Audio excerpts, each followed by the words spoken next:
Bonjour à toutes et à tous. Encore une fois, merci d'être si nombreux. Merci d'être avec nous ce soir à ce rendez-vous qui est le deuxième pour nous, BitChain, qui est un rendez-vous plutôt régulier pour notre partenaire Kramer-Levin. Le dernier en date était au mois de février, c'était à Paris.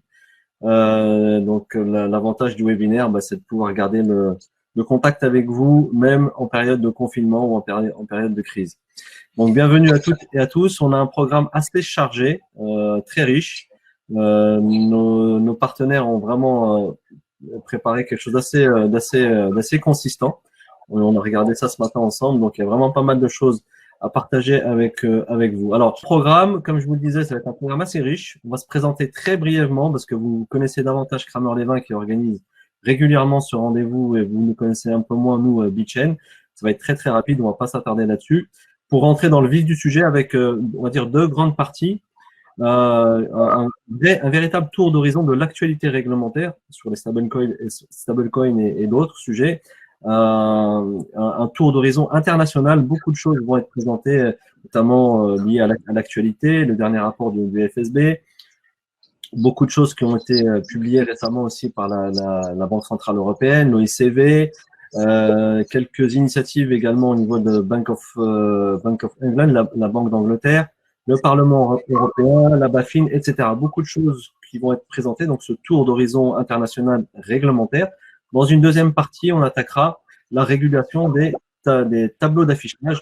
On va parler moins de crypto dans la deuxième partie, on va parler plus des tokens et des marchés secondaires et d'autres choses qui seront présentées par Victor dans la deuxième partie. Et on prendra vos questions que vous pouvez poser tout au long du webinaire. Alors, quand elles seront pertinentes et en lien avec quelque chose qui sera présenté, je me chargerai de la présenter aux orateurs. Sinon, on reviendra dessus en fin de webinaire. Voilà pour le programme et pour la partie organisation de ce webinaire. Alors, je vais en fait, moi, rester dans un rôle de modérateur. Donc, je suis Booker HDIR, fondateur de BitChain, mais l'essentiel du webinaire sera présenté par mes amis et partenaires de Kramer-Levin, avec Hubert de Voplan, qui, comme vous le savez, est associé du cabinet Kramer-Levin, et un de ses collaborateurs, Victor Charpia, qui va, lui, donc intervenir peut-être ponctuellement dans la première partie, mais surtout dans la deuxième partie. Alors, très rapidement, BitChain, qu'est-ce que ça veut dire? Ça veut dire Blockchain for Businesses in Ethical Economics. C'est une initiative dans la continuité d'autres activités que je mène dans le conseil en secteur financier participatif et finance islamique. Je travaille beaucoup depuis 15 ans avec le secteur financier d'une manière générale. Nos clients sont essentiellement les banques centrales et les banques, les sociétés d'assurance et beaucoup de ministères des Finances. On a d'ailleurs mené pas mal de missions avec notre partenaire Kramer-Levin en Afrique de l'Ouest, en Afrique du Nord. Pourquoi Bitcoin? Tout simplement pour accompagner ce virage technologique dans lequel tous nos clients sont en train de rentrer. D'abord, nos clients du secteur financier, mais les clients de nos clients aussi qui sont en dehors du secteur financier, tout simplement pour les accompagner dans ce virage technologique. Moi-même, je suis en fait un ancien du monde technologique, donc avant de franchir le pas il y a 15 ans maintenant, dans le conseil, dans le secteur financier, j'étais déjà dans le secteur informatique, donc c'est un retour naturel pour moi à travers on a trois principales activités, trois principaux axes de service, l'accompagnement, la gestion de tous les projets blockchain, un deuxième axe orienté essentiellement finance décentralisée, finance participative décentralisée, et une troisième activité de formation orientée donc blockchain par secteur d'activité en fonction des clients que nous avons. Voilà pour la présentation. Donc sans plus tarder, je vais tout de suite passer la main à nos partenaires, à Hubert de Voplan qui va rentrer dans le programme. Alors on est ensemble pendant une bonne heure au moins. On a prévu 1 heure et demie en tenant compte des questions-réponses. Donc voilà, je te laisse la main, Hubert, et tu vas pouvoir prendre l'écran tout de suite.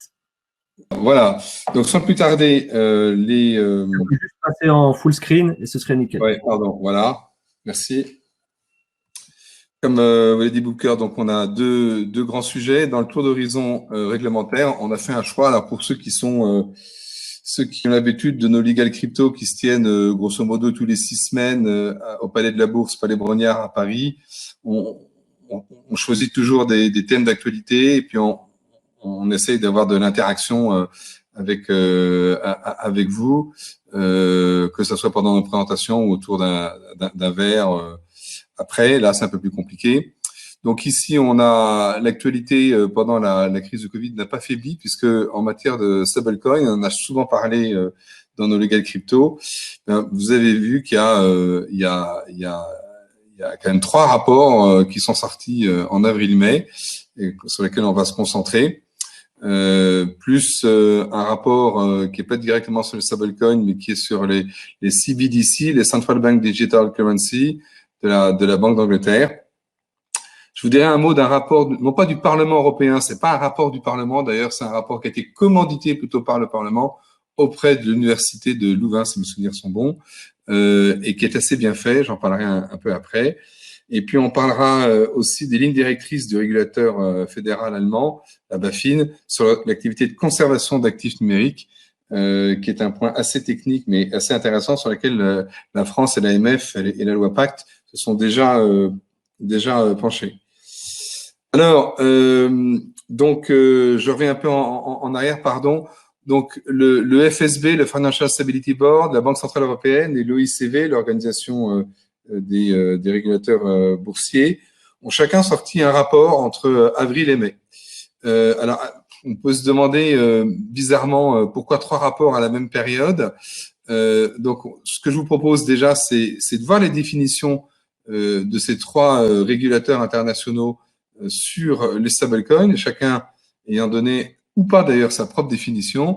Et puis, on regardera les points d'attention de chacun de ces régulateurs et on essaiera de faire une comparaison entre ces 3 rapports. Dans le Financial Stability Board, pour tous les rares personnes qui connaissent pas, hein, c'est l'instance qui regroupe les banquiers centraux, mais pas que, et qui a été saisi par le groupe, par le G20, au titre de des différentes discussions autour des stablecoins.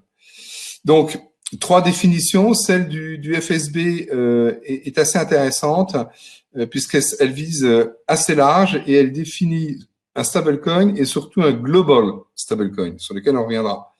Donc, pour définir ce qu'est un global stablecoin, et on a en tête Libra, ou en tous les cas dans la manière dont Libra était à l'époque dessiné, encore faut-il partir de ce qu'est un stablecoin. Et donc, ce que nous dit finalement le FSB, c'est qu'un stablecoin, c'est quelque chose qui, comme son nom l'indique, par rapport à un actif, un pool d'actifs ou un panier d'actifs, essaye d'avoir une stabilité de la valeur de l'actif sous-jacent. Autrement dit, c'est une approche très fonctionnelle sur le caractère stable de l'actif sous-jacent pouvant être un actif, un pool d'actifs ou un panier d'actifs. Alors la BCE, d'ailleurs, c'est intéressant de voir que la BCE sort un rapport sur le stablecoin, on en parlera bien sûr, mais elle ne définit pas vraiment un stablecoin, mais ce qui l'intéresse, elle, c'est la réserve de valeur.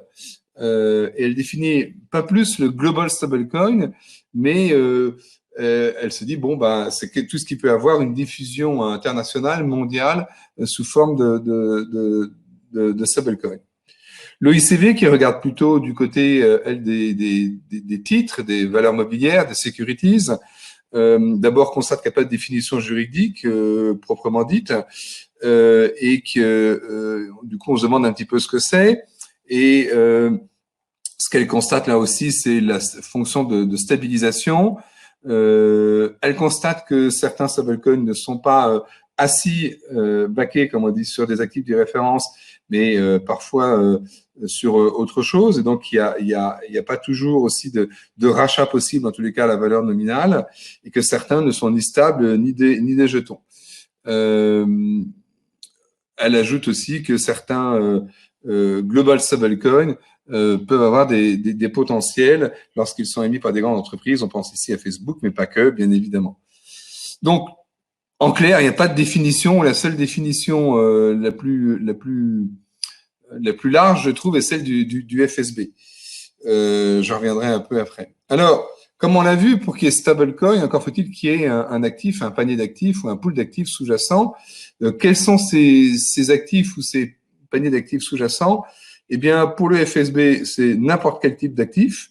L'OICV fait référence pour sa part à des actifs monétaires et en cours légal, à d'autres types d'actifs du monde réel, à des cryptoactifs, voire même à des algorithmes. Quant à la BCE, elle voit que le stablecoin peut être assis sur des fonds monétaires, entend des fonds aussi bien par de la monnaie que des OPC monétaires, j'y reviendrai, des actifs traditionnels, des cryptoactifs ou même des attentes sur de la valeur. Donc en clair, les actifs ne sont pas proprement parler, ce qui est le plus important, c'est tout type d'actif qui permet d'avoir une valeur, une stabilité de cet actif sous-jacent. Donc, autrement dit, des actifs qui sont volatiles. Quelles sont les fonctionnalités? Alors, chacun voit un petit peu midi à sa porte, c'est logique dans ces trois régulateurs. Pour le FSB, il y a une fonction importante qui est la gouvernance de la structure d'émission, avec tout ce qui concerne l'émission, le rachat, le transfert et l'interaction avec tous les autres acteurs. L'OICV considère que les stablecoins peuvent avoir des formes très diverses. Là encore, on l'a vu tout à l'heure, ce qui l'intéresse, c'est la réserve en valeur, c'est le moyen d'échange et le fait que ce soit accessible à des tiers. La BCE voit beaucoup de fonctions comme l'émission, la gestion, le transfert, une interface client. Donc, des fonctionnalités finalement qui sont à l'aune des stablecoins, c'est-à-dire assez diverses, puisque c'est un monde certes récent, mais dans lequel il y a quand même beaucoup de fonctionnalités différentes. Alors, pour ceux qui connaissent un peu le sujet, je fais juste évoquer, pour ceux qui connaissent moins, trois catégories ou trois types de stablecoins qui ont été émis. À la fois le plus important et peut-être pas le plus ancien, mais l'un des plus anciens, c'est Tether, qui réplique le dollar théoriquement à une valeur de 1 pour 1, enfin en tous les cas à peu près.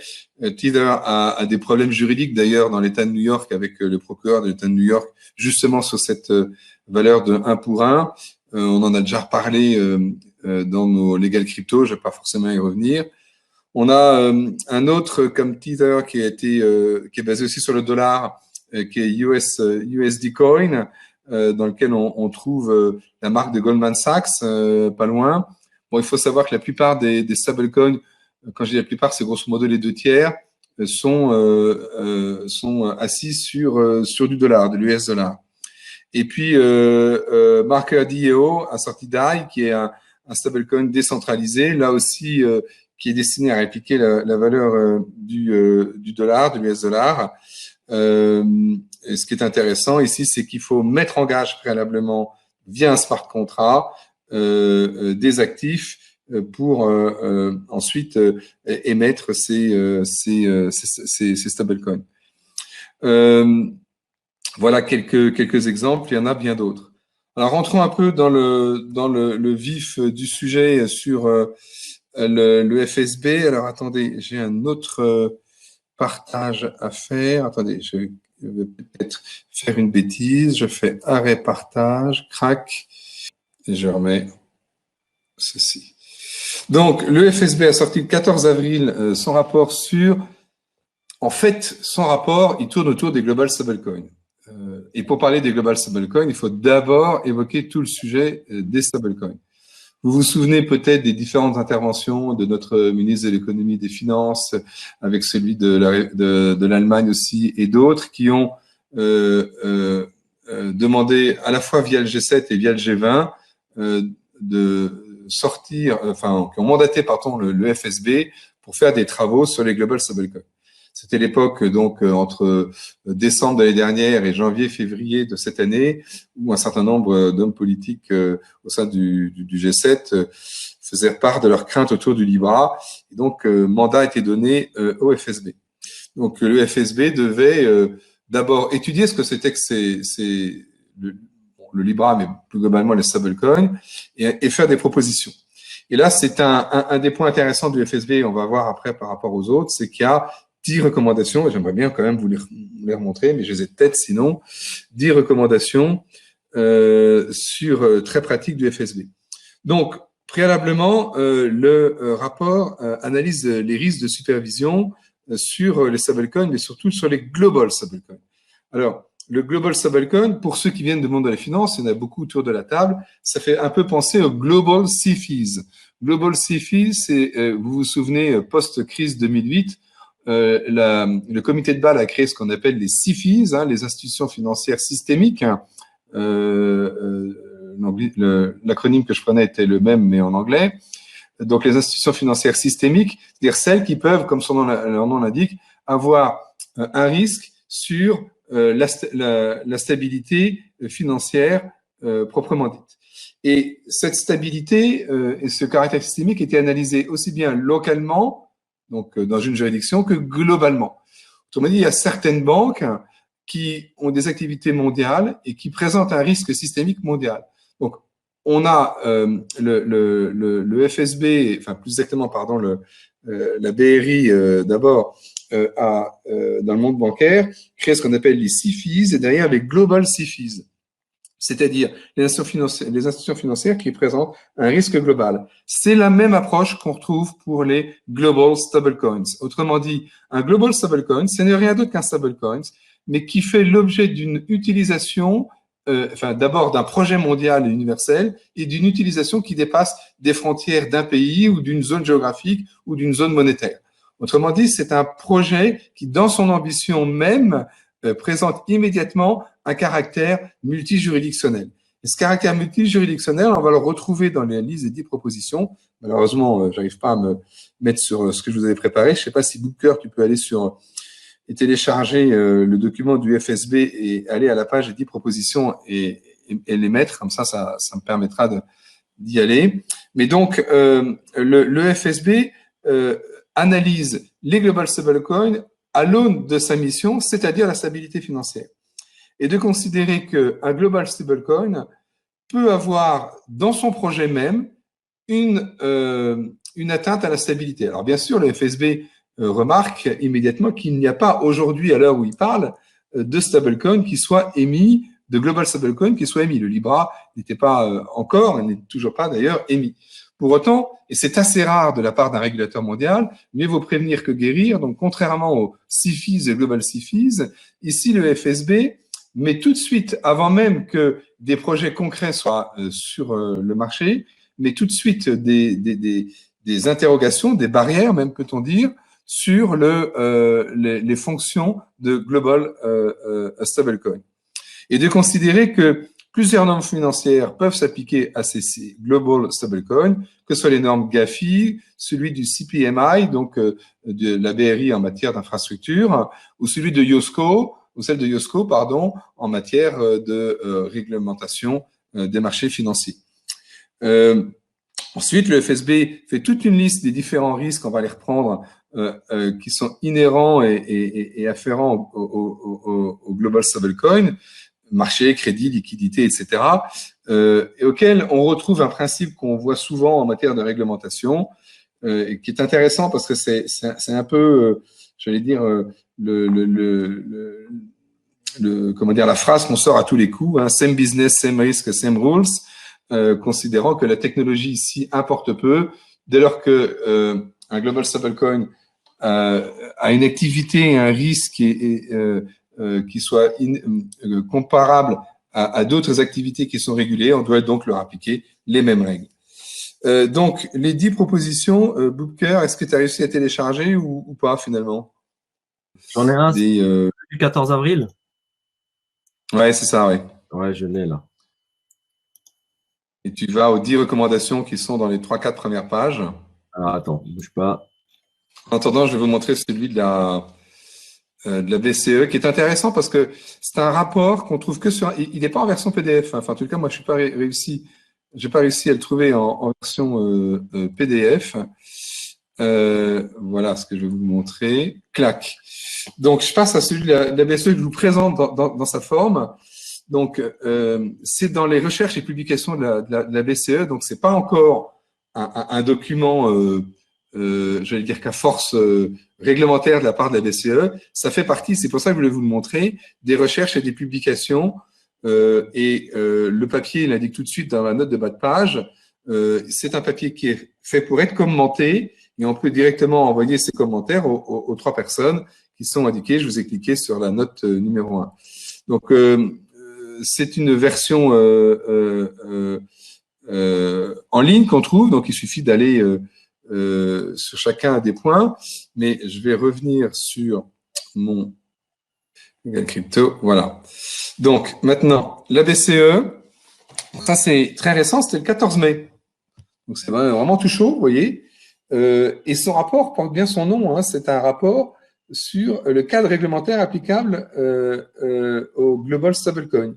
Donc là encore, c'est pas tellement le stablecoin qui intéresse le BCE, c'est le Global Stablecoin.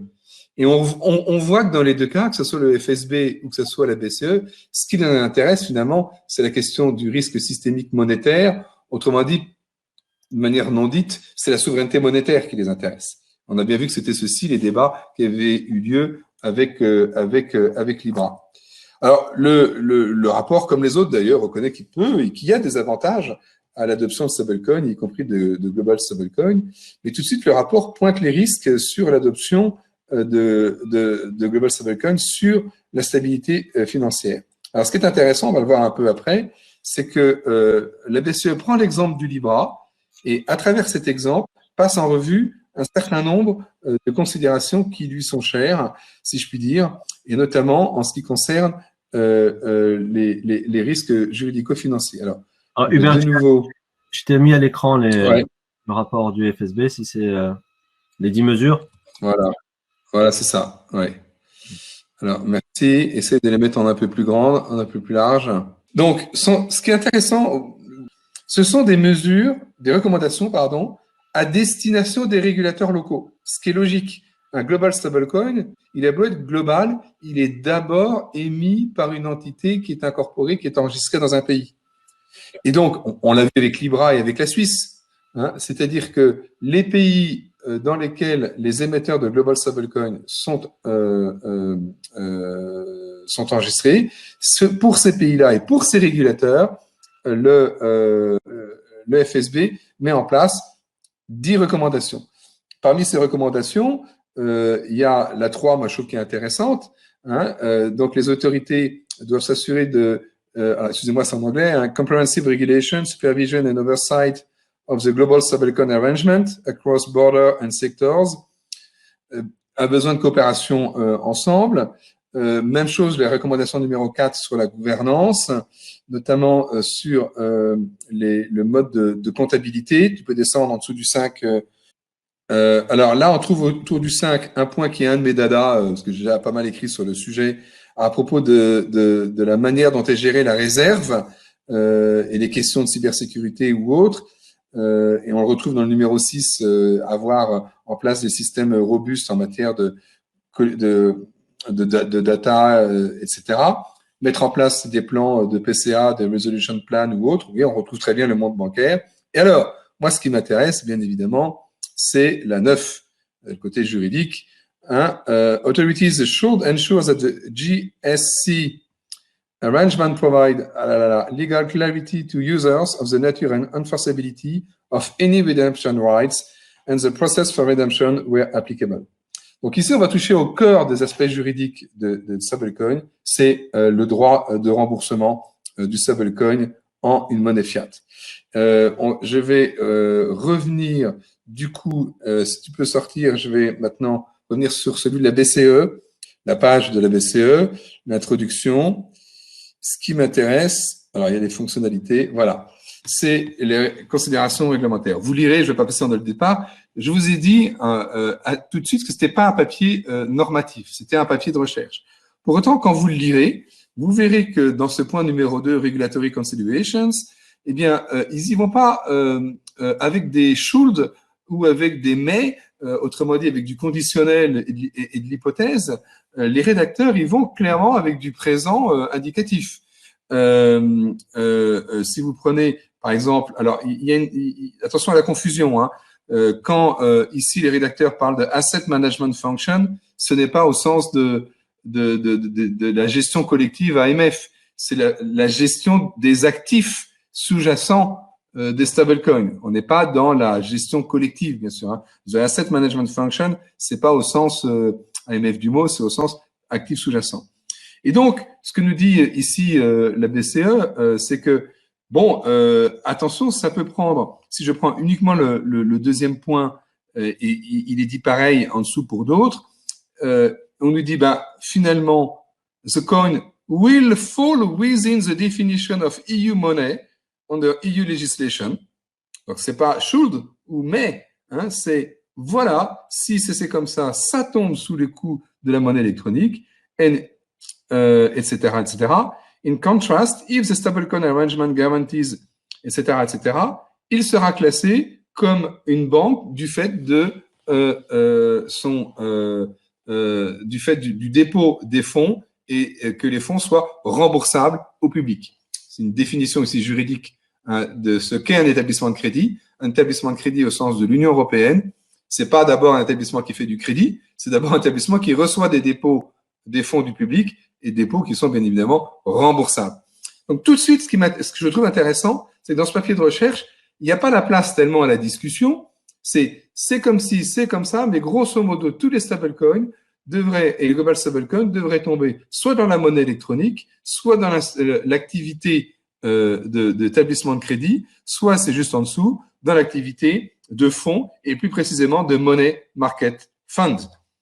Donc, je vous laisse découvrir pour le reste. Je vais arrêter ici ce passage et revenir sur ma présentation maintenant proprement dite. Mais donc, ce qui est intéressant dans le document de la BCE, encore une fois, même si c'est de la recherche, c'est alors qu'il y a beaucoup de discussions dans d'autres juridictions, à commencer par les États-Unis, pour savoir comment qualifier au regard du droit applicable certains global stablecoins, etc., la BCE ne se pose pas tellement de questions. Elle considère que, encore une fois, dans ce papier de recherche, ça tombe directement dans de la réglementation déjà applicable aujourd'hui en Europe. Et que donc, la recommandation, c'est très simple. La recommandation de la BCE, c'est de mettre en place une réglementation spécifique au stablecoin, ou en tous les cas de s'assurer qu'il n'y ait pas de trou dans la raquette en adaptant la réglementation éventuellement existante ou en créant un nouveau cadre réglementaire. On dit, il n'y a pas tellement de place pour l'innovation pour la BCE, enfin, je suis mal exprimé, il n'y a pas tellement de place pour l'innovation réglementaire, plus exactement. Un global stablecoin doit être régulé et doit être régulé au regard des règles existantes européennes, éventuellement en modifiant celles-ci ou en créant des règles spécifiques. C'est beaucoup plus directif ce papier que le FSB, voire même celui de l'OICV dont je vais vous parler maintenant. L'OICV, c'est l'Organisation internationale des commissions de valeurs mobilières. Donc, on pourrait dire que vient faire l'OICV dans un sujet qui est a priori un sujet monétaire, un sujet de souveraineté monétaire et un sujet de stabilité monétaire. Et donc, le rapport, lui aussi, commence à considérer qu'il y a des avantages, mais insiste lui aussi sur le risque systémique. Et pourquoi? Parce que l'OICV se dit, mais finalement, un stablecoin peut rentrer dans certains principes déjà édictés par l'OICV, notamment en matière de fonds, que ce soit des fonds monétaires ou des fonds d'actifs, et donc ou des ETF d'ailleurs. Et donc l'OICV a un travail où il reprend les différentes recommandations déjà établies de son côté et analyse au regard de ces réglementations déjà établies comment un stablecoin tomberait ou ne tomberait pas dedans. Donc chacun trouve encore une fois midi à sa porte, mais toujours sous l'angle, on le voit bien, c'est là où le FSB est sans doute le plus large dans son approche. La BCE se concentre sur le monétaire, l'OICV se concentre sur l'aspect fonds ou titres, le FSB est beaucoup plus large. Donc, si on regarde les différences ou les rapprochements entre ces différents rapports, ce qui est intéressant, c'est que tous soulignent le risque sur la stabilité financière, alors même qu'il n'existe pas encore de global stablecoin. Donc, c'est assez intéressant. Mais du coup, on retrouve ensuite les schémas classiques des régulateurs internationaux, c'est-à-dire dès lors qu'il y a un risque sur la stabilité, il y a donc un risque de marché, un risque de liquidité, un risque de crédit. Ces risques concernent aussi la gouvernance, l'infrastructure, comment dire, l'infrastructure technique, mais aussi l'infrastructure de remboursement, cherchez mon mot, pardon. Et donc, c'est un peu ce type de risque qu'on retrouve dans les trois rapports. Donc, je vous ai parlé juste avant du FSB, ici ceux de la BCE et de l'OICV. Donc, finalement, quand on fait la balance entre les avantages et les risques, si tous les rapports commencent par dire il y a des avantages au Global Stablecoin, ça prend entre 2 lignes et 2 paragraphes. Et puis, quels sont les risques? Ben, c'est le reste du rapport. Donc, vous me direz, c'est leur métier, mais c'est intéressant de voir qu'à ce stade, on insiste plus sur des risques que sur des avantages et que ces risques doivent du coup être balancés, si je puis dire, par une réglementation précise qui s'applique, et là-dessus, la BCE est sans doute la plus directive, si je puis dire. Alors, toujours dans les différences ou les rapprochements, la BCE, oui. Juste parce que tu reparles de la BCE, on a une question de Fabien qui dit donc est-ce que la BCE considère que l'émission d'un global stablecoin est réservée aux établissements de crédit? Alors non, ça dépend de la fonctionnalité du stablecoin. Si le stablecoin a une fonction dans laquelle le dépôt, dans lequel le remboursement contre la monnaie fiat sous-jacente est obligatoire, ce que nous dit ce projet, ce document, c'est qu'a priori, il faudra être soit établissement de monnaie électronique si on en reste uniquement à ce droit de conversion, soit même établissement de crédit si en plus j'ai un droit de déposer une somme d'argent qui peut être ensuite remboursée. En clair, jusqu'à présent, il était plutôt considéré qu'en Europe, pour émettre un global stablecoin, il fallait être un établissement de monnaie électronique, puisque le droit de conversion conduisait à adopter le statut de monnaie électronique, pour autant qu'il y ait une vraie conversion. Ce que nous dit la BCE dans son papier, nous dit pour autant que ce soit un vrai droit pardon, pas de conversion, mais de remboursement, pour autant que ce soit un vrai droit de remboursement du coup CEME. Et je trouve que là, le papier de la BCE va plus loin que ces réflexions qu'on avait il y a quelques semaines, il y a quelques mois, qui dit, mais non seulement ça peut être, ou ça doit être un EME, un établissement de monnaie électronique, mais il est sans doute possible aussi que, au-delà de l'établissement de monnaie électronique, un émetteur soit un établissement de crédit, parce qu'il ne faut pas regarder uniquement le droit de remboursement, mais le droit de remboursement sur des fonds déposés du public, ça, c'est la caractéristique d'un établissement de crédit. Et la différence n'est pas neutre, parce que créer un établissement de monnaie électronique, c'est relativement simple. Créer un établissement de crédit, c'est déjà nettement plus compliqué et beaucoup plus complexe en termes de reporting, BCE ou autres, etc. D'ailleurs, pour être agréé établissement de monnaie électronique, il faut demander au superviseur bancaire local européen. Pour être agréé établissement de crédit, il faut avoir l'aval de la Banque centrale européenne. Donc, vous voyez comment la BCE est en train de verrouiller sans doute l'émission de Global Stablecoin en Europe, en disant je veux avoir mon mot à dire, puisqu'à la fin, il est vraisemblable que ça doit être un établissement de crédit. Alors, sur les caractéristiques de ces stablecoins, est-ce que, parce que tu parlais du remboursement et du droit de remboursement, est-ce qu'il est envisageable d'avoir un stablecoin sans droit de remboursement en monnaie fiat? Oui, ça existe. Si on regarde, moi, il y a quelques mois, je m'étais amusé à regarder une 12-15 de white paper du document émis par les émetteurs de stablecoin et de voir comment était rédigée la partie remboursement. Et à commencer d'ailleurs par le Libra, soit dit en passant. Et tous ceux que j'avais vus étaient tout sauf clairs sur ce remboursement. C'est-à-dire que c'était pas exprimé comme étant un droit au sens juridique du mot, c'est-à-dire une créance que chaque détenteur de stablecoin détenait contre l'émetteur de stablecoin. Des mots employés étaient généralement non juridiques, au mieux flous, en tout cas ne permettant pas de considérer qu'il y ait un droit absolu à remboursement du stablecoin qui était émis. Et c'est bien ce que dit la BCE dans son papier à un moment. Elle voit bien le risque, enfin le risque, pas si c'est le mot, mais de considérer que un stablecoin ou un global stablecoin qui ne prévoirait pas de manière ferme un droit de remboursement ne serait pas rattrapé par la réglementation européenne. D'accord, d'accord. Mais alors, cette question, on appelle une autre, c'est Iris qui s'interroge. Comment garantir la stabilité du coin s'il n'y a pas de droit de remboursement? Alors, ça, on retombe sur les discussions que j'avais évoquées tout à l'heure entre le procureur de l'État de New York d'une part et Tether d'autre part, où pour ceux qui s'en souviennent, et désolé pour ceux qui s'en souviennent, je vais un peu répéter pour ceux qui s'en souviennent pas, dans ce cas-là, Tether avait affirmé et affirme toujours avoir une parité de 1 pour 1 pour le dollar. Et puis on le dit, c'est bien, mais on voudrait voir votre réserve.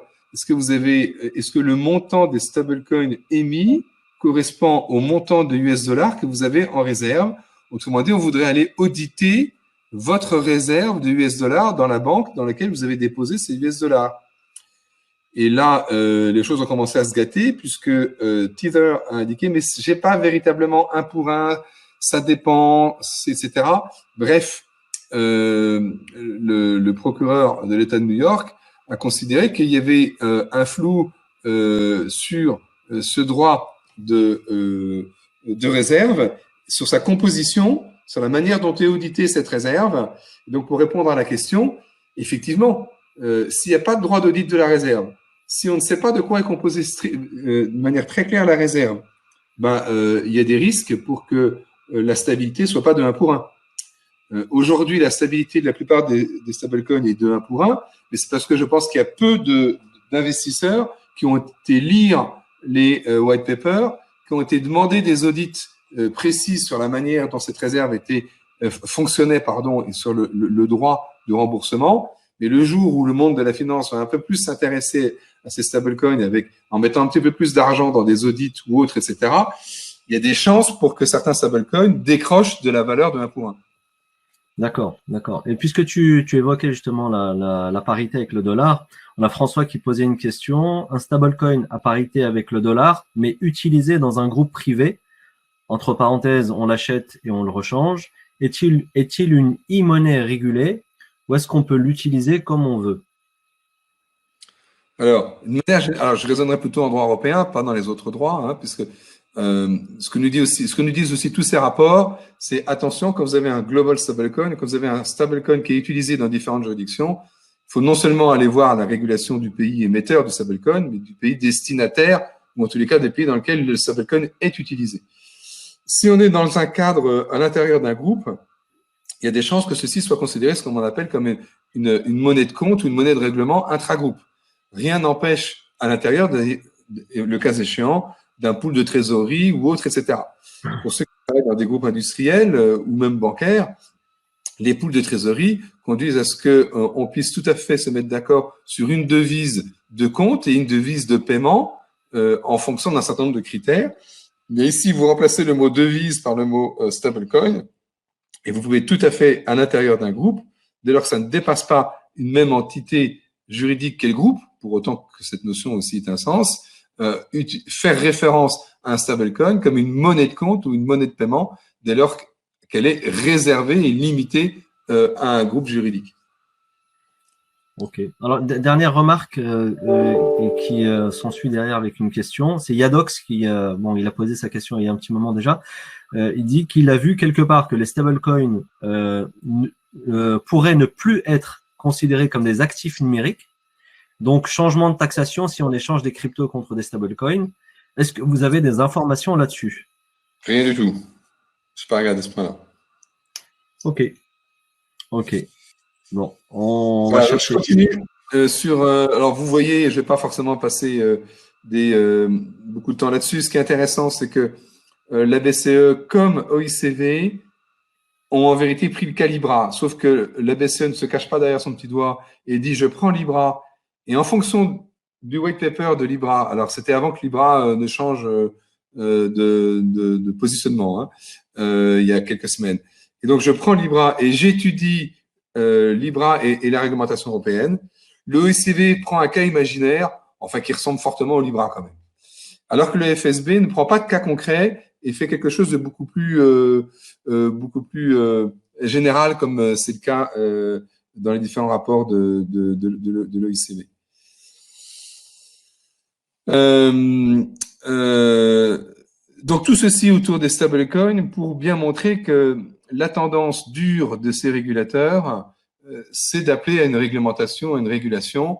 On l'a vu encore une fois avec Libra qui a finalement changé il y a quelques semaines son white paper, puisque Libra a décidé, comme vous l'avez vu, de demander une licence d'acteur de paiement en Suisse, et qui ensuite sera, non pas passeporté, le terme est mal choisi juridiquement, mais qui sera notifié dans chacun des pays dans lequel Libra interviendra. Libra demandera l'équivalent d'une licence de paiement pour les activités qu'elle souhaite obtenir. Donc, c'est plus la même chose d'être une quasi-monnaie comme l'était le Libra et de devenir un système de paiement utilisant certes un jeton qui est Libra, mais vous voyez que la dimension monétaire du Libra, nouvelle formule, est plus effacée que l'ancienne formule qui avait fait l'objet de beaucoup d'irritation de la part des gouvernements. Voilà ce qu'on pouvait dire temporairement sur les stablecoins. Je vous invite vraiment à lire ces rapports. Alors, ils sont tous très bien. Il n'y en a pas un que je recommande mieux que les autres, donc vous irez tous les lire. Voilà. C'est encore ce qu'il y a de mieux. Un petit mot très rapide sur la Banque centrale d'Angleterre. Alors, chacun y va de son papier là à propos de Central Bank Digital Currency. On avait déjà parlé de ça aussi dans le Legal Crypto au Palais Brognard il y a plusieurs fois. Donc ici, la Banque d'Angleterre a sorti son discussion paper. Objectivement, il n'y a rien de neuf dedans. Il y a juste un immense avantage, comme souvent les papiers de la Banque d'Angleterre, c'est que c'est très clair, très pédagogique. On a l'impression de tout comprendre. Donc pour tous ceux qui voudraient y voir un peu plus clair sur qu'est-ce que c'est qu'une CBDC, auprès de qui ça serait utilisé entre le retail et au contraire les entreprises, c'est assez bien fait. Voilà. Mais objectivement, j'ai rien appris de neuf par rapport à ce que j'ai vu dans d'autres papiers, à commencer par ceux, bien sûr, de la Banque centrale de Suède, qui sont les plus en avance sur ce sujet, comme vous le savez, parce que ça fait déjà 4 ans, je crois, qu'ils sont en projet pratique sur une CBDC. Donc, je ne vais pas passer plus de temps que ça sur le papier de la Banque d'Angleterre. Alors, voici un document. Là aussi, je vais essayer de reprendre.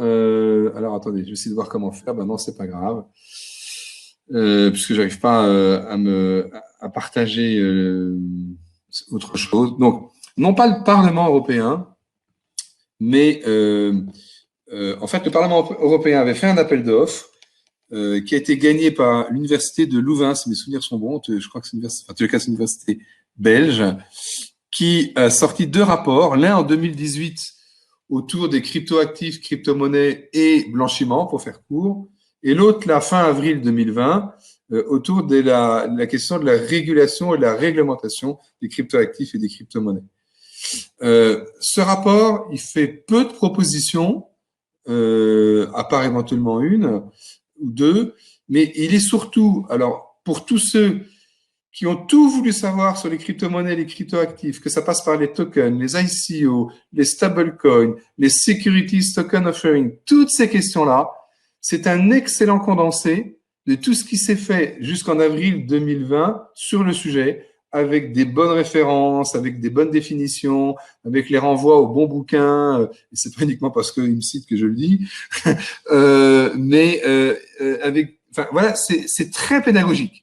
Donc je conseille vraiment la lecture de ce document, qui n'est encore une fois qui est un rapport à la demande du Parlement et non pas un rapport du Parlement. C'est pas exactement la même chose. Hein. Donc sur cet aspect, le rapport fait quelques propositions, essentiellement autour des problèmes de blanchiment. Alors, ce sont des propositions, encore une fois, qui émanent de l'université, ce ne sont pas des propositions qui émanent du Parlement européen. Donc, ce qu'ils souhaitent, c'est élargir la définition de la monnaie électronique. Et on voit un petit peu le lien avec ce que je vous ai dit tout à l'heure sur la BCE. Autrement dit, si on élargit la définition de monnaie électronique, on pourrait capter la plupart des stablecoins. Point intéressant que je pense qu'une fois on fera un Legal Crypto sur le sujet, c'est de se dire finalement on connaît pas bien le cadre réglementaire des activités des mineurs. Alors c'est vrai qu'il y a peu de mineurs en France, il y en a peu aussi en Europe, mais enfin quand même. C'est une activité, je parle même pas de la question fiscale, mais même de la question juridique, qui est de dire c'est qui ces gens-là, comment ils fonctionnent, qui ils sont, etc. Donc là, ce que je trouve assez intéressant, c'est qu'ils mettent l'accent sur le fait qu'il y a un vide tout court sur des réflexions, contrairement à Stablecoin, il commence à en avoir pas mal, sur l'activité de mineurs. Et on retrouve une dernière proposition qui n'est pas propre d'ailleurs au monde des cryptoactifs. C'est quelque chose qu'on retrouve dans d'autres documents qui émanent de groupes d'experts, notamment un dont je faisais partie avec la Commission européenne autour des fintech et de l'innovation, qui est de dire bon, on a l'ESMA on a l'ESMA en matière de marché financier, on a l'EBA en matière bancaire, IOPA en matière d'assurance. Ben quand même, il nous manque une autorité européenne en matière de blanchiment, puisque chacun des 28 pays, demain 27, il va quand même un petit peu de de ses petites surréglementations et que c'est pas d'une grande clarté. Il faudrait donc mettre en place une autorité européenne contre le blanchiment. Bon, ça, c'est un vœu pour l'instant. Et après, un axe qui est assez classique au niveau du Parlement autour du consommateur, du droit de la consommation, d'une manière générale, de la protection des utilisateurs des cryptoactifs et des crypto-monnaies.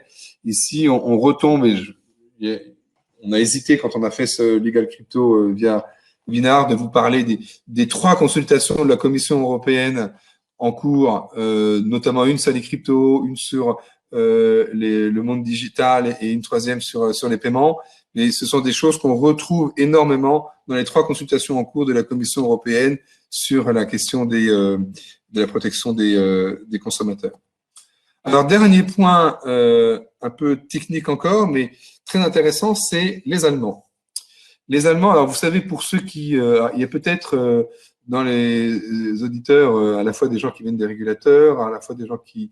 Enfin, je ne sais pas. Donc, dans tous les cas, moi, quand nous, avec Victor, quand on parle avec nos clients, qu'ils soient des Français ou des Européens ou des non-Européens, en matière des cryptoactifs, la réputation de régulateur BaFin comme de l'AMF, c'est de dire ce sont les plus professionnels, les plus exigeants, mais si vous passez les barrières de l'un ou l'autre, c'est plus facile après de vous déployer en Europe. Autrement dit, il vaut mieux commencer. Alors après, c'est une question d'approche de business. Certains préfèrent commencer à avoir une licence ou une activité dans des pays de l'Union européenne différents, dans des îles du Sud ou dans des pays nordiques, voilà. Et puis d'autres disent non, il vaut mieux directement attaquer soit le marché allemand, soit le marché français, car les régulateurs sont très très exigeants. Et après, ça ouvre la porte pour la reste. Pourquoi je dis ça? Parce que là, la BaFin, contrairement à l'AMF, n'a pas sorti un papier global sur les STO. Non, ils ont sorti un papier sur la conservation des cryptoactifs et uniquement sur ce point-là.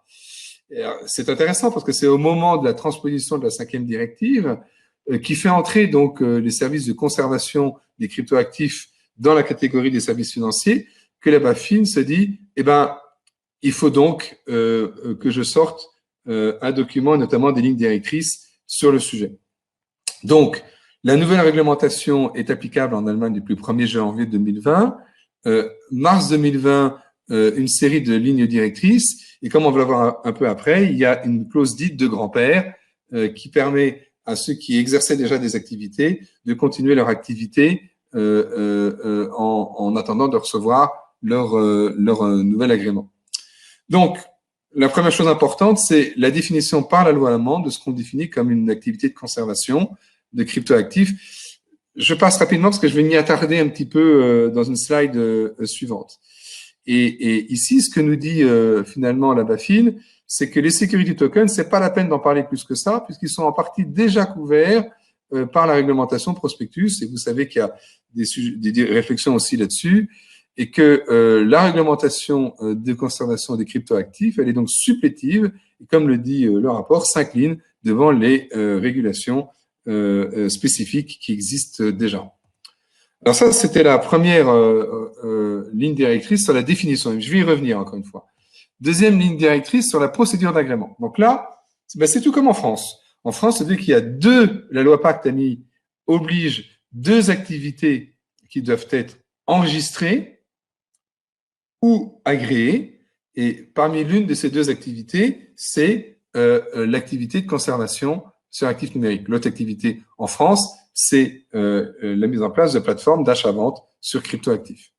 Et curieusement, ce n'est pas le cas du côté allemand. Mais en tous les cas, tout comme en Allemagne, en France aussi, donc dès lors que vous voulez proposer à des tiers une activité de conservation sur cryptoactifs, vous devez obtenir un agrément. En France, vous savez, c'est soit un enregistrement, soit un agrément. En pratique, l'enregistrement est assez lourd à obtenir et c'est quasi équivalent à un agrément aujourd'hui. Donc ici, contrairement à la France où il n'y a pas de capital minimum pour l'enregistrement alors qu'il y en a un pour l'agrément, comme en Allemagne, on n'a qu'un seul agrément, on nous dit qu'il faut 125 000 euros de fonds propres, un business plan et tout ce qu'on retrouve de manière traditionnelle quand on fait un dépôt pour une procédure d'agrément. Un point spécifique sur la sécurité informatique, sur la cybersécurité. Ah oui, la compétence des directeurs, c'est quelque chose qu'on retrouve aussi en France. Il est difficile de, vous savez, en France, quand vous voulez être considéré comme une des deux personnes responsables vis-à-vis de l'AMF ou de la CPR, il faut montrer par votre CV que vous avez des compétences pour exercer votre activité de dirigeant responsable. En matière de cryptoactifs, ce sont des activités jeunes, donc c'est plus difficile puisque, par définition, c'est très jeune. Mais tout comme en France, pour l'agrément, ben la BaFin demande pour l'agrément d'avoir des compétences théoriques et pratiques en matière de cryptoactifs et de conservation. Troisième ligne directrice, c'est les dispositions transitoires qui, avec cette clause de grand-père que vous voyez sous les yeux, qui grosso modo dit, ben voilà, si vous exerciez déjà avant l'entrée en vigueur de la loi, vous pouvez. Maintenant, il faut notifier le régulateur allemand, la BaFin, du fait de votre volonté de demander un agrément. Et si vous êtes déjà régulé à l'étranger, c'est ça qui est intéressant. Alors, comme c'était une traduction en anglais et que mon allemand est très mauvais, je suis pas sûr d'avoir tout compris, donc vous allez prendre ce que je dis avec comment dire avec prudence. Où j'ai cru comprendre que ce qui était dit à un moment, c'est si vous êtes déjà régulé dans un pays étranger pour des activités identiques de conservation, le regard se retourne vers la France notamment, mais pas que, en Europe, et aussi d'autres qui sont en train de réfléchir à des enregistrements, des agréments, eh ben, vous pouvez continuer à travailler et surtout à vous adresser à du public allemand. Car le point intéressant, c'est que on le voit par exemple avec l'AMF, mais la BaFin a une approche identique. C'est ce qu'on trouve en matière de services financiers. Pour demander un agrément en Allemagne, bon ben si l'entreprise est établie en Allemagne, bien sûr, elle doit demander son agrément en Allemagne. Mais si l'entreprise n'est pas établie en Allemagne, mais dirige ses activités sur le marché allemand, c'est-à-dire vers des acteurs, personnes physiques ou morales, professionnels ou non professionnels, qui sont résidents en Allemagne, eh bien alors il faut aller demander un agrément en Allemagne. C'est ce qu'on appelle, vous savez, la prestation de service active par rapport à la prestation de service passive. On retrouve ce critère-là en matière de conservation de cryptoactifs. Si vous ne vous adressez pas au marché allemand, c'est pas la peine d'aller voir le régulateur allemand, mais si vous adressez au marché allemand, c'est-à-dire si votre site est en allemand, si vous visez dans votre communication, votre marketing des investisseurs en Allemagne, vous devrez aller donc demander un agrément en Allemagne. Alors, ça souligne juste un point important, c'est que depuis 20 ans, je ne sais plus combien, ou 25 ans qu'existe la notion de passeport européen, on a oublié comme quoi c'est pratique. Ça veut dire, si les 28 pays ou 27 pays de l'Union européenne adoptaient la même position que les Allemands et les Français, et ils ont toutes les raisons de le faire, objectivement, puisque c'est ce qui protège le plus le marché, en l'absence de régulation européenne sur la conservation de conservation de cryptoactifs, il faudrait que les acteurs aillent demander des enregistrements ou des agréments dans les 27 pays européens pour exercer. Alors que vous savez, le passeport évite justement cette lourdeur.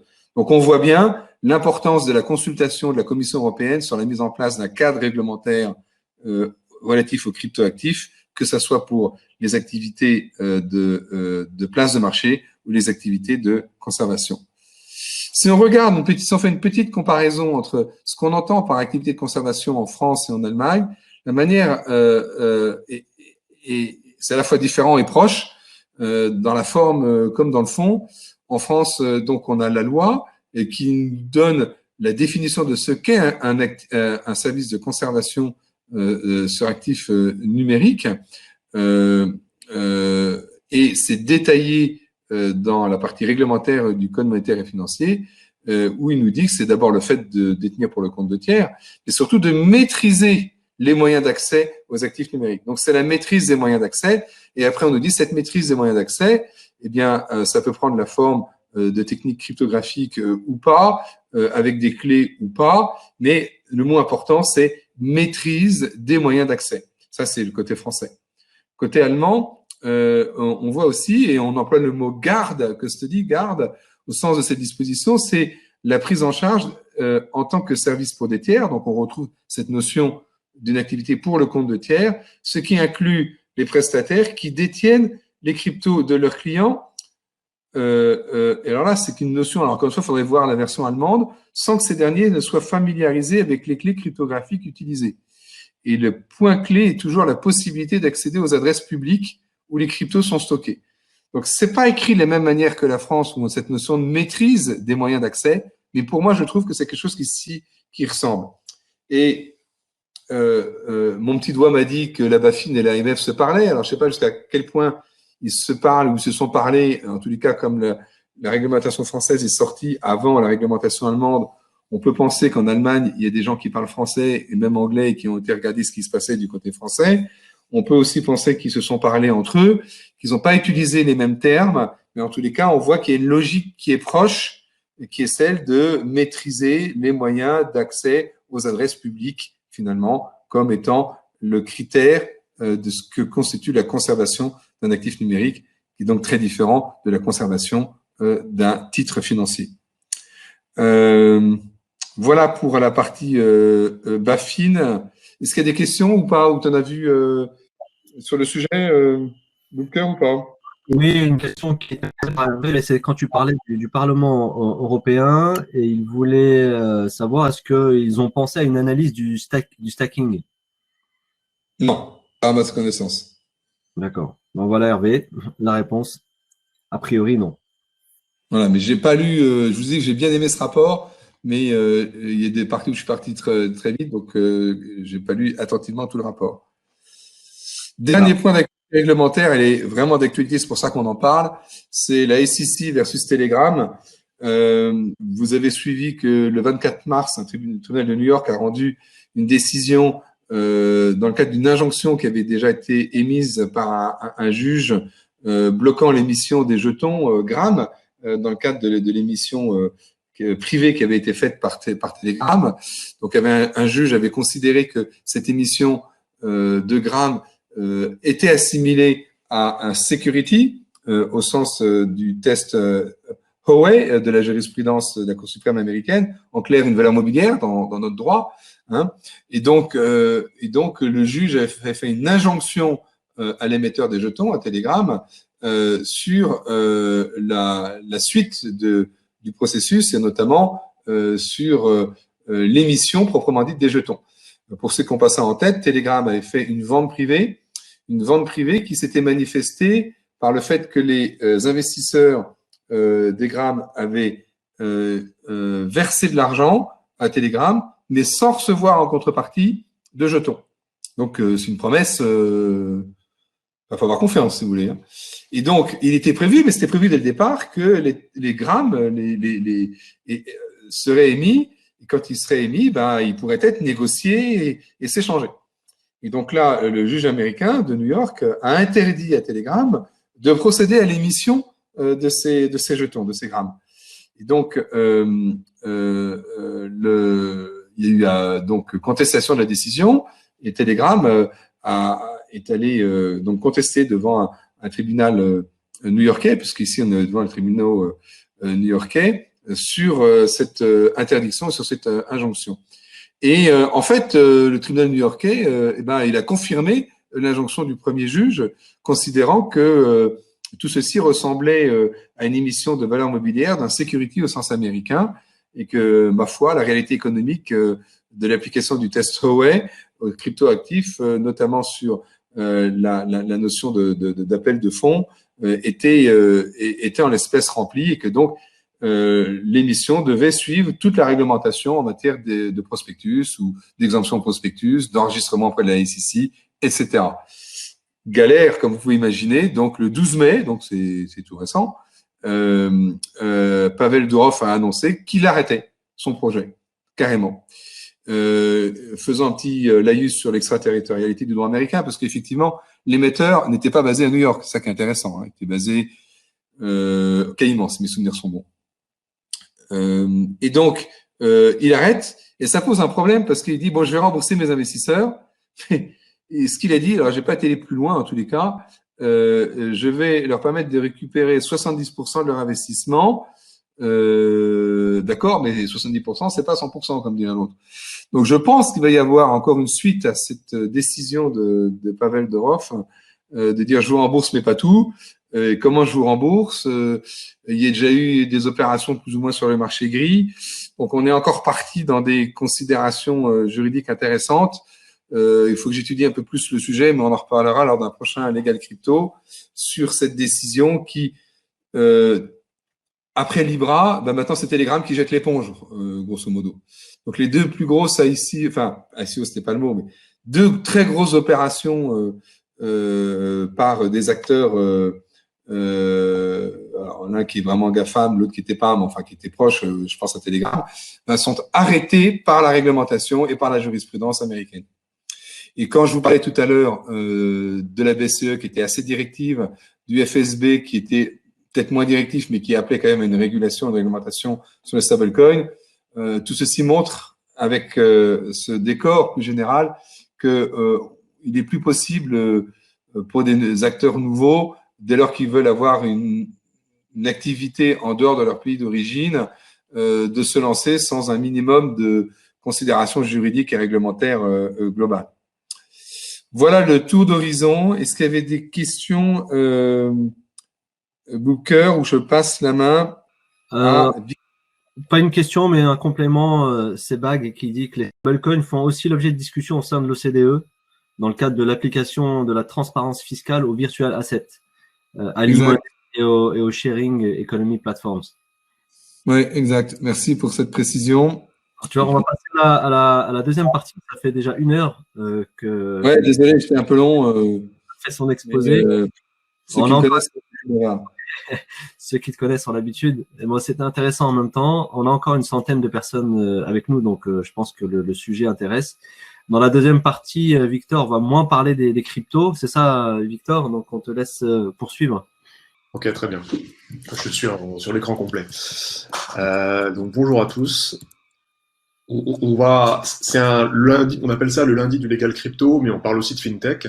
Là, le thème qu'on va aborder maintenant, c'est un thème qui est à la frontière des actifs numériques et de la FinTech, et même probablement beaucoup plus du côté de la FinTech que des cryptoactifs et des actifs numériques, parce que les tableaux d'affichage, c'est une problématique qui s'applique directement aux titres financiers. Or, les titres financiers sont une catégorie juridique réellement imperméable à l'accès des actifs numériques. Il n'y a pas de juridiquement de corrélation entre les deux, même si, d'un point de vue technologique, dans certains cas, on peut imaginer d'avoir des titres qui pourraient être inscrits sur des blockchains. Donc, on va rappeler la problématique, qui est que depuis 2 ans environ, il est possible d'inscrire des titres financiers, donc principalement des actions ou des obligations, dans ce qu'on appelle un dispositif d'enregistrement électronique partagé, ou un DEP. On appelle ça souvent également une blockchain, même si on peut très bien imaginer des dispositifs d'enregistrement électronique partagé qui ne soient pas des blockchains, donc qui ne fonctionnent pas avec des blocs. On pourrait en concevoir assez simplement, j'imagine. Et donc désormais, des titres inscrits dans une blockchain ou un DEP sont tout aussi valables juridiquement que des titres inscrits de manière classique en compte. Et quand on parle d'inscription en compte, généralement, c'est une inscription formalisée sur un papier. Donc voilà, il y a eu une modernisation à ce niveau-là. Donc, ces titres financiers, on les qualifie souvent de security tokens. Donc, les security tokens, c'est une notion qui est très populaire, très commune, mais c'est une notion qui est, on va dire, internationale. C'est-à-dire que partout dans le monde, des gens l'utilisent, et cette notion recouvre des choses très différentes selon les juridictions. En France, on n'a pas vraiment de security token, on a des titres financiers inscrits dans des DEP. Même si effectivement l'AMF a publié récemment une analyse qui faisait référence au security token, donc il y a une forme de glissement vers cette notion, même chez le régulateur. Donc les security tokens ont été présentés comme une innovation très importante, notamment parce que lorsqu'on inscrit les titres sur une blockchain, on peut très facilement les échanger. On peut les mettre en gage, on peut faire porter sur ces titres des smart contracts. Donc on a accès à une sorte de version plus intelligente de ce qu'on avait auparavant, un peu comme de la même manière que les stablecoins peuvent être une version plus intelligente de la monnaie traditionnelle. Ce qui permettrait notamment, pour les security tokens, d'améliorer la liquidité des titres des petites entreprises. C'est présenté comme l'avantage principal. Mais là, le problème qu'on a, c'est que les security tokens sont des titres financiers et que tous les titres sont soumis à la réglementation classique des instruments financiers au niveau français et au niveau européen, car la réglementation française, elle est en grande partie, pour cette question-là en tout cas, adaptée de la réglementation européenne, et notamment de la directive MIF 2, qui établit la fameuse typologie des instruments financiers, et la directive MIF 2, par rapport à la directive précédente, elle a réduit la possibilité d'organiser des marchés secondaires de titres financiers sans posséder un statut réglementé. Autant auparavant, il y avait une certaine marge, autant maintenant, cette marge a pratiquement disparu parce qu'on a désormais une obligation qui résulte d'une combinaison d'articles de la directive MIF 2 notamment, de négociation d'instruments financiers sur une plateforme de négociation réglementée dès lors que les titres sont échangés dans le cadre d'un système. Un système qui correspond à ce qu'on appelle un système multilatéral. Donc on va revenir dessus dans un instant. Et c'est pour ça que beaucoup de questions se sont posées ces dernières années sur la possibilité pour des acteurs innovants, des startups ou autres, de développer des systèmes permettant l'échange des titres financiers, notamment ceux inscrits dans une blockchain, sans pour autant avoir à obtenir un agrément d'entreprise d'investissement, qui est l'agrément qui est nécessaire pour gérer une plateforme de négociation, donc un agrément qui consomme beaucoup de fonds propres et qui soumet la société qui l'obtient à une réglementation assez lourde, avec beaucoup de procédures et beaucoup de conformités à mettre en œuvre. Donc cette option, enfin cette possibilité d'avoir un marché secondaire sur des titres de petites sociétés, potentiellement sous un format blockchainisé, elle existe. On la qualifie de tableau d'affichage. On va revenir dessus dans un instant. Le tableau d'affichage, c'est une exception qui est issue d'un règlement d'application européen. Voilà. Et l'AMF l'a évoqué dans une analyse et une position publiée il y a 2 mois, au mois de mars, et l'AMF considère qu'il serait possible d'utiliser un tableau d'affichage pour mettre en relation des acheteurs et des vendeurs de titres, qu'ils soient blockchainisés ou pas, sans pour autant avoir à obtenir un agrément d'entreprise d'investissement. D'où l'intérêt.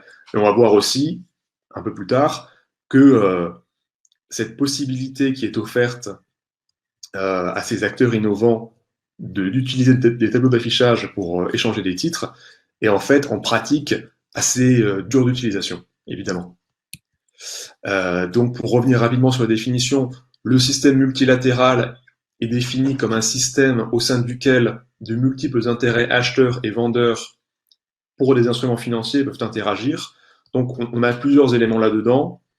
On a l'interaction, le fait qu'il y en ait plusieurs, donc de multiples intérêts acheteurs et vendeurs, et ensuite les intérêts acheteurs et vendeurs eux-mêmes. Donc, que sont-ils? Eh bien, on considère qu'il s'agit du prix, de la quantité, ou même dans certains cas de simples manifestations d'intérêt, pour lesquelles le prix ou la quantité n'est pas fixé de manière définitive. Ensuite, la plateforme de négociation, ça, ce sont des catégories issues, des définitions issues de la réglementation européenne qui sont assez techniques. Donc, on distingue classiquement dans la réglementation 3 types de plateformes de négociation. Le marché réglementé, le système multilatéral de négociation, ou le MTF en anglais, ou le système organisé de négociation, ou l'OTF. Donc le marché réglementé, il est exclu pour ce qui nous intéresse parce que c'est la forme la plus réglementée, qui est soumise d'ailleurs à autorisation par l'AMF. Ensuite, ce qui intéresse directement les acteurs innovants, ce sont plutôt les MTF, qui est en quelque sorte, on va dire, la forme de base, le statut réglementé de base. Et le MTF doit être exploité, on va le voir, par une entreprise d'investissement. Et c'est là, aucun acteur non réglementé ne peut s'en charger. Et l'OTF, enfin, la dernière catégorie, c'est en substance un MTF avec des règles qui sont un peu moins strictes parce qu'elles peuvent être discrétionnaires, mais où on ne peut pas négocier l'action. Voilà pour le panorama des définitions et des concepts qu'on utilise. Donc on a compris que la problématique qu'on a, c'est que tout système multilatéral, donc tout système permettant à plusieurs intérêts acheteurs ou vendeurs d'interagir en vue de conclure les transactions sur des titres financiers, doit être exploité par une entité qui agrée pour exploiter une plateforme de négociation, donc qui est ou bien une entreprise d'investissement, ou bien l'entreprise de marché. Donc dans tous les cas, c'est un statut réglementé qui est lourd et qui n'est pas adapté aux startups, surtout pas aux startups qui débutent. Donc c'est là qu'apparaît cette exception du tableau d'affichage. Donc déjà, d'où elle vient? Elle vient d'un considérant du règlement MIFIR, le règlement MIFIR qui est un règlement d'application de la directive MIF 2, et les considérants des règlements comme des directives, c'est une sorte de longue introduction assez bavarde qui en théorie n'a pas de valeur juridique, mais qui en pratique éclaire parfois le contenu de la directive ou du règlement, et dans lesquels le législateur européen explique vraiment dans le détail pourquoi il a écrit la directive ou le règlement, qu'est-ce qu'il entend par tel ou tel concept, et ça éclaire les articles qu'on trouve ensuite et qui, eux, ont bel et bien une valeur juridique. Et donc, dans ces considérants, on trouve ce passage qui exclut de la qualification de système multilatéral les systèmes où il n'y a pas une véritable exécution ou organisation des transactions. Et là, le considérant cite plusieurs exemples, comme les tableaux d'affichage utilisés pour assurer la publicité des intérêts acheteurs ou vendeurs, et ensuite d'autres exemples que vous voyez sur l'écran, et qui sont les services électroniques de confirmation ou la compression de portefeuille, donc ça ne nous intéresse pas. Mais quand on voit ce premier exemple sur le tableau d'affichage, on comprend qu'en fait, ce à quoi le législateur pensait à ce moment-là, c'était des choses très éloignées de ce qu'on veut aujourd'hui plaquer sur cette notion de tableau d'affichage. En fait, tableau d'affichage, ou bulletin board en anglais, c'était pensé comme uniquement une sorte de service d'information fourni à des investisseurs qui, par exemple, peuvent consulter des carnets d'ordre sur des titres financiers qui sont cotés sur une bourse, sans pour autant être directement connectés au système informatique de la bourse, ou sans pour autant être le client d'une entreprise régulée. Par exemple, si vous allez sur Boursorama pour consulter un carnet d'ordre sur une action qui est cotée sur Euronext, Boursorama n'a pas besoin d'avoir un statut réglementé pour vous montrer ce carnet d'ordre. Voilà, tout simplement. C'était ça initialement le tableau d'affichage. Mais on a étendu cette notion, en grande partie en fait grâce à la FCA, qui a été pionnière là-dessus, pour en faire quelque chose de beaucoup plus vaste, qui, en quelque sorte, crée une exception favorable aux startups et aux entreprises innovantes. en l'occurrence, même si on n'a pas une idée très claire sur la généalogie de la notion de tableau d'affichage, il nous semble que c'est parti d'une start-up anglaise qui s'appelle Seedrs et qui est une plateforme de crowdfunding equity sur laquelle on peut donc, via laquelle on peut souscrire à des parts de sociétés innovantes. Et cette plateforme propose également en version bêta un marché secondaire qui est désigné comme tel, secondary market, donc il n'y a aucune ambiguïté, qui permet d'acheter ou de vendre des parts des sociétés sur lesquelles on a pu investir précédemment. Et Seedrs indique en gros dans ses conditions générales d'utilisation que son marché secondaire n'est pas un MTF parce qu'il est qualifié de tableau d'affichage et qu'en tant que tel, il n'a pas besoin d'être, il n'est pas considéré comme étant soumis à la réglementation et il n'est pas qualifié de système multilatéral. Et même si on n'a pas eu d'informations claires là-dessus, on en a déduit qu'il y avait derrière une forme de validation par la FCA. Parce que on aurait du mal à voir une plateforme comme Seedrs qui a pignon sur rue afficher une analyse juridique aussi audacieuse s'il n'y avait pas derrière une forme de validation par le régulateur. Et c'est dans cette même lignée que s'est inscrite l'AMF en sortant il y a 2 mois sa position et en concluant de manière très similaire en fait à la FCA qu'un tableau d'affichage n'est pas un système multilatéral. Ça, c'est tout à fait redondant parce qu'en fait, c'est dans la définition, mais surtout qu'on peut concevoir des tableaux d'affichage et gérer les tableaux d'affichage en France qui ne seraient pas qualifiés de plateforme de négociation et qui donc ne nécessiteraient pas d'agrément pour leur gestion. Mais après, la vraie question, c'est qu'est-ce qu'on peut réellement faire sur un tableau d'affichage conforme au règlement européen et à la position de l'AMF.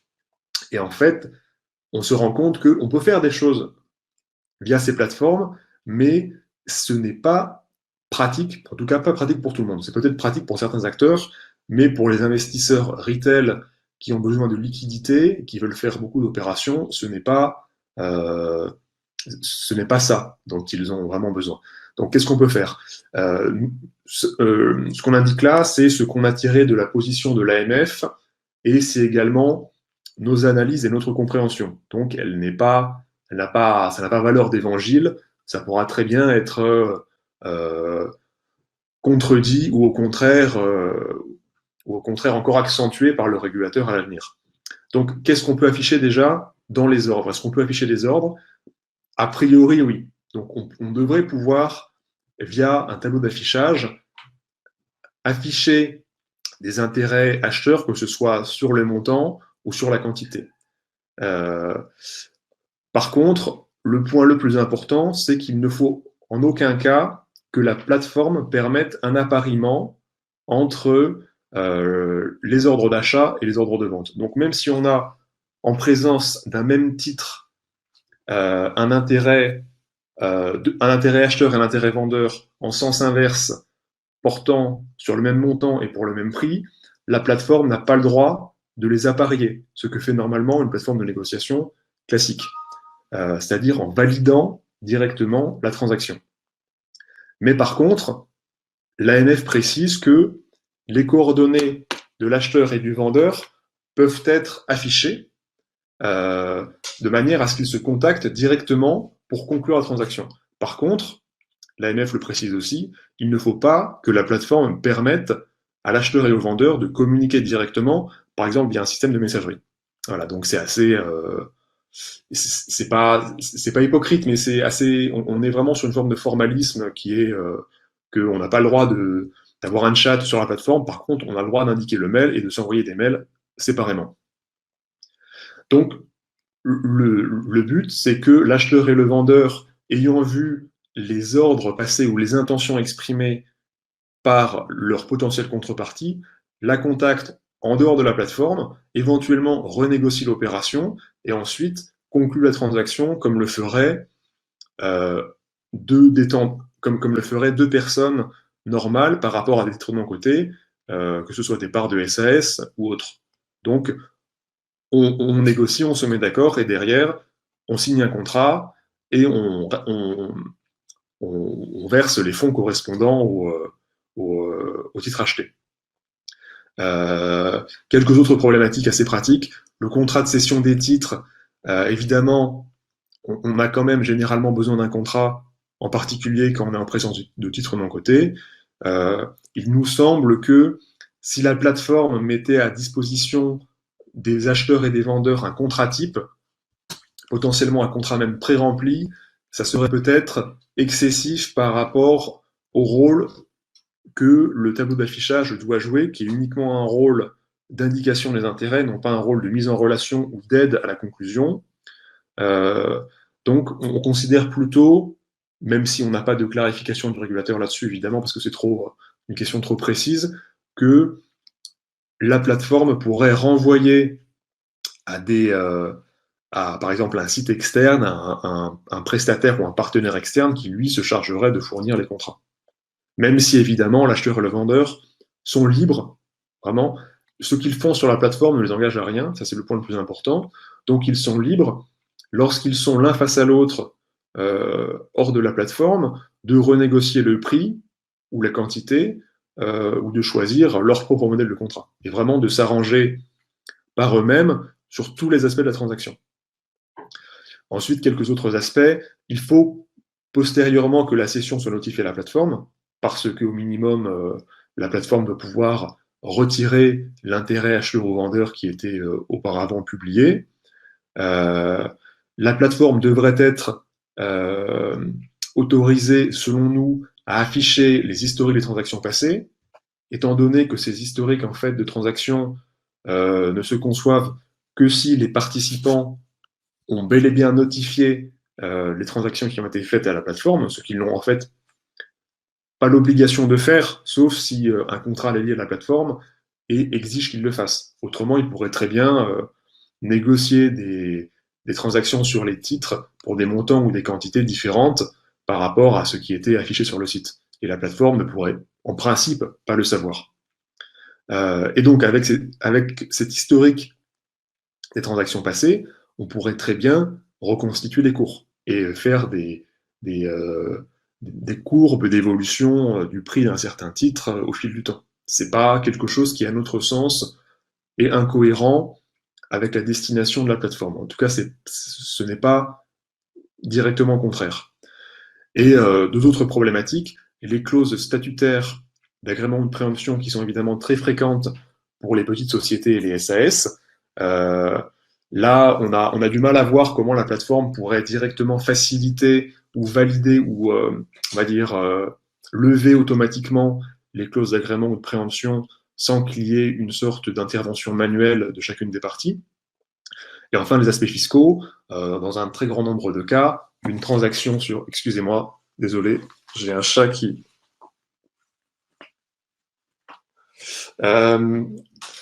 c'est les aléas du télétravail et des visioconférences. Donc les aspects fiscaux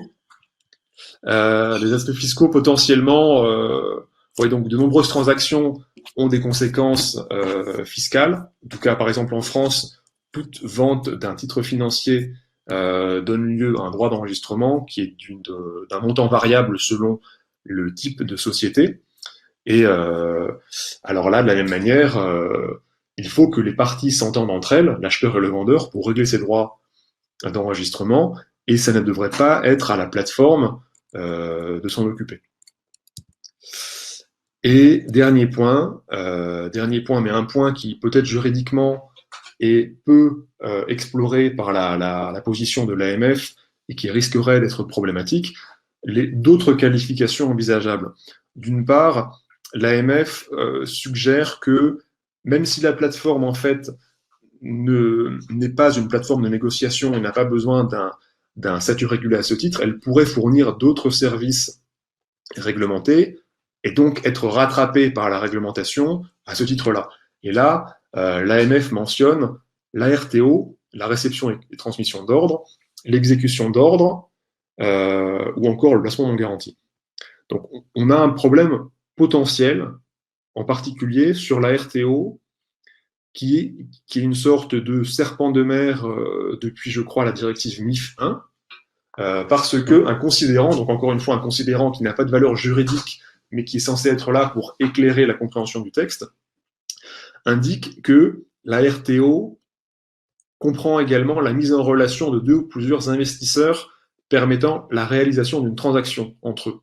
Donc c'est une conception extrêmement vaste, probablement beaucoup trop vaste, parce qu'elle pourrait en théorie s'appliquer à un banquier ou à un apporteur d'affaires, ou pratiquement à énormément de personnes qui pourraient être à un moment donné amenées à mettre en relation un vendeur et un acheteur. Donc en droit français, la définition n'a pas été reprise de cette manière-là. En droit français, la définition est plus restrictive, et le Code monétaire et financier explique que la RTO implique nécessairement le fait qu'un ordre soit transmis à un PSI ou à une entité étrangère similaire. Donc, cela ne couvrirait pas une mise en relation entre juste un acheteur et un vendeur. Voilà, donc c'est quelque chose de beaucoup plus restreint. Donc, à première vue, on peut évidemment en rediscuter et on peut en débattre avec vous. Nous considérons que un tableau d'affichage tel qu'on l'anticipe, tel qu'on l'envisage dans le cadre de la publication de l'AMF et du règlement européen, ne devrait pas fournir d'autres services d'investissement. Le risque nous semble très faible qu'on puisse qualifier d'autres services.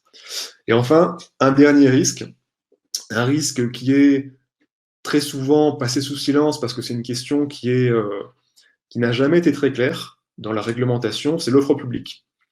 Alors l'offre publique, c'est maintenant défini par le règlement prospectus, c'était auparavant défini en droit français par une définition purement nationale. Maintenant, le droit français renvoie au règlement prospectus qui l'a défini comme une communication adressée sous quelque forme et par quelque moyen que ce soit à des personnes et présentant une information sur les conditions de l'offre ou sur les titres à offrir de manière à mettre un investisseur en mesure de décider d'acheter ou de souscrire ces valeurs mobilières.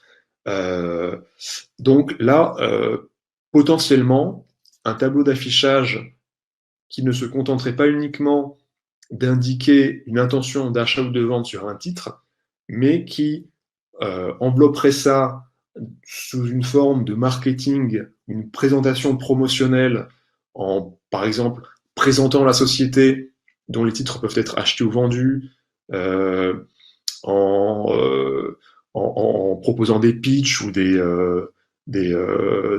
données financières. Là, on pourrait considérer qu'on est en présence d'une offre publique et que la plateforme, dans la mesure où c'est sur cette plateforme qu'on accède à ces informations, serait considérée comme faisant offre publique. Et si c'était le cas, le problème qu'on aurait, ce serait que chaque titre qui serait accessible, non pas vraiment mis en vente, mais en tout cas qu'on pourrait acquérir indirectement en passant par la plateforme, devrait bénéficier d'une exemption à l'offre publique ou justement publier un prospectus. Enfin, plutôt, l'émetteur devrait publier un prospectus ou un prospectus simplifié en fonction de l'importance de l'offre pour que l'offre soit considérée comme valide par rapport aux règles sur l'offre publique. Donc là, on est dans une incertitude complète. Et pour tout dire, ce n'est pas quelque chose sur laquelle on est particulièrement confiant. Ça n'a jamais été très clair.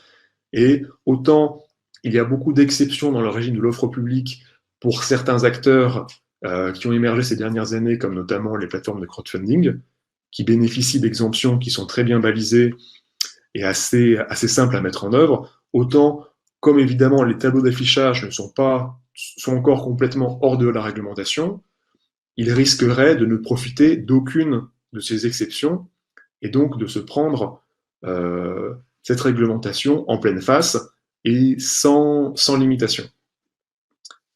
Voilà ce qu'on peut en dire. Et je vais... on avait une question Enfin, je disais que c'était une deuxième partie qui était plus riche que la première, avec pas mal d'informations. Alors, il y avait une question de Fabien qui concerne les tableaux d'affichage. Oui, Fabien, pardon, qui disait, en fait, il a deux questions. Une entreprise d'investissement qui gère un tableau d'affichage n'est pas forcément un ETF? Point d'interrogation. Deuxième question qu'il pose, c'est un PSI qui gère un tableau d'affichage et internalisateur systématique. Point d'interrogation. Alors sur la première, l'OTF, c'est quelque chose de vraiment spécifique. L'OTF, c'est la plateforme et ce n'est pas le statut de l'entreprise qui la gère. Donc il n'y a pas vraiment de lien entre un tableau d'affichage et un OTF. D'accord. Si on a un OTF, on n'a pas un tableau d'affichage. Et si on a un tableau d'affichage, on n'a pas d'OTF. D'accord. Et si on est qualifié d'OTF, eh bien, on a forcément besoin d'un statut réglementé. Mais par contre, si on gère un tableau d'affichage, on n'en a pas besoin. Je ne sais pas si c'est très clair. Ok. J'ai compris moi ta réponse.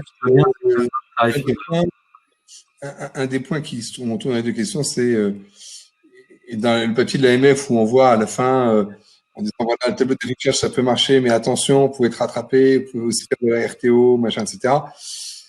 La question sous-jacente, c'est faut-il être obligatoirement un prestataire de services d'investissement, une entreprise d'investissement, enfin un prestataire de services d'investissement, un PSI, pour gérer un tableau d'affichage? Et la réponse est non. Il n'est pas nécessaire d'être un PSI pour gérer un tableau d'affichage. Inversement, un PSI peut gérer un tableau d'affichage, bien évidemment. Ok. Hubert, peut-être le mot de la fin. Je crois qu'il n'y a plus trop de questions là dans le chat. Ça fait presque 2 heures que nous sommes ensemble. Si tu veux conclure. On a épuisé nos auditeurs gentiment, là, qui sont restés jusqu'au bout, alors que… Studieusement, il y a encore une centaine. Ouais, quand on fait ça pour les bonnières, on termine au moins autour d'une bière ou d'un verre de quelque chose. Là, c'est plus compliqué. On le refera, je sais pas. Écoutez, nous, avec Victor, dans ce qu'on appelle le legal crypto, mais qui est en vérité plus large, que ça concerne le monde des fintech, c'est vraiment d'avoir de l'interaction avec vous. Le webinar le permet, moins bien évidemment que physiquement, mais le permet. Et grâce à Booker, qui a été le modérateur et de cette conférence, je crois qu'on est arrivé à quelque chose de bien. Alors, tu as Anast qui pose une question. Est-ce qu'il y a des liens entre la directive prospectus et le DEP? Exonération, allègement? Pour l'instant, rien. Ok. Ouais. Bon, bah, écoutez, merci à tous. Bon début de soirée. Et puis, j'espère à très vite d'une manière ou d'une autre. Merci surtout à Booker de nous avoir accueillis sur sa plateforme. Et merci à toi pour ton aide et surtout aussi pour tout ce que tu fais avec nous en matière de FinTech. Merci, c'était intéressant aussi. J'ai autant appris que le public ce soir là sur ces aspects-là qui sont très juridiques, tu sais très bien que je me repose sur toi pour ces questions-là.